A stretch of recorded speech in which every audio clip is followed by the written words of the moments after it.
Sun Tzu said, "In the practical art of war, the best thing of all is to take the enemy's country whole and intact. To shatter and destroy it is not good. So too, it is better to recapture an entire army than to destroy it. To capture a regiment, a detachment, or a company entire than to destroy them. Hence, to fight and conquer in all your battles is not supreme excellence. Supreme excellence consists in breaking enemies' resistance without fighting. Thus, the highest form of generalship is to balk at the enemy's plans.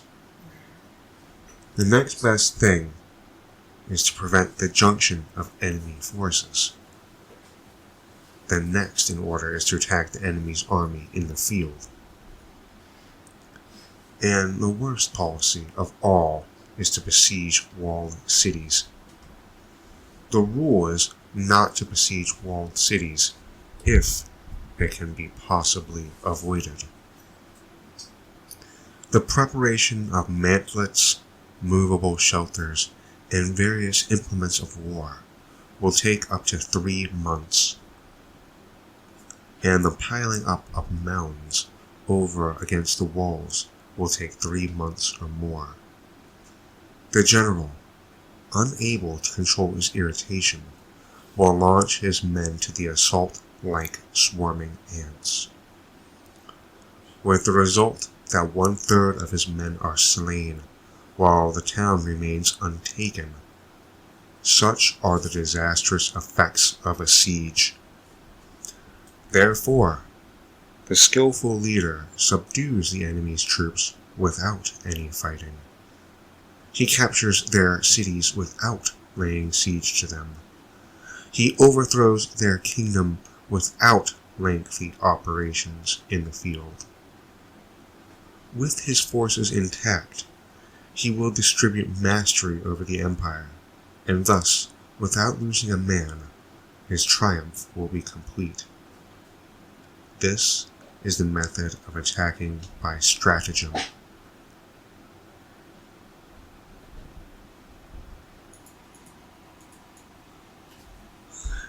It is the rule in war, if our forces are 10 to the enemy's 1, to surround him, if 5 to 1, to attack him,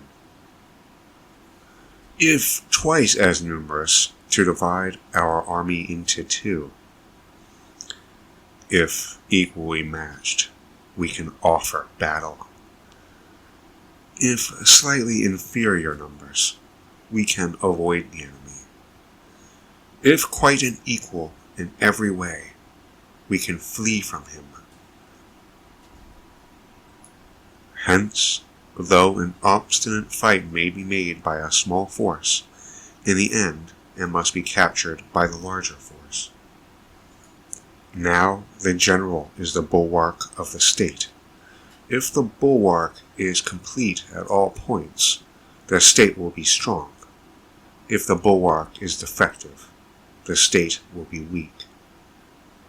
There are 3 ways in which a ruler can bring misfortune upon his army: by commanding the army to advance or retreat, being ignorant of the fact it cannot obey. This is called hobbling the army. By attempting to govern an army in the same way as he administers a kingdom, being ignorant of the conditions which obtain in an army. This causes restlessness in the soldiers' minds. By employing the officers of his army without discrimination, through ignorance of the military principle of adaptation to circumstances, this shakes the confidence of the soldiers. But when the army is restless and distrustful, trouble is sure to come from the other feudal princes. This is simply bringing anarchy into the army, and flinging victory away. Thus, we may know that there are 5 essentials for victory. He who wins knows when to fight and when not to fight.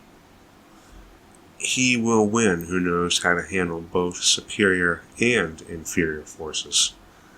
He will win whose army is animated by the same spirit throughout all its ranks. He will win who, prepared himself, waits to take the enemy unprepared. He will win who has the military capacity and is not interfered with by the sovereign. Hence the saying, if you know the enemy and know yourself, you need not fear the result of 100 battles. If you know yourself, but not the enemy, for every victory gained, you will also suffer a defeat. If you know neither the enemy nor yourself, you will succumb in every battle.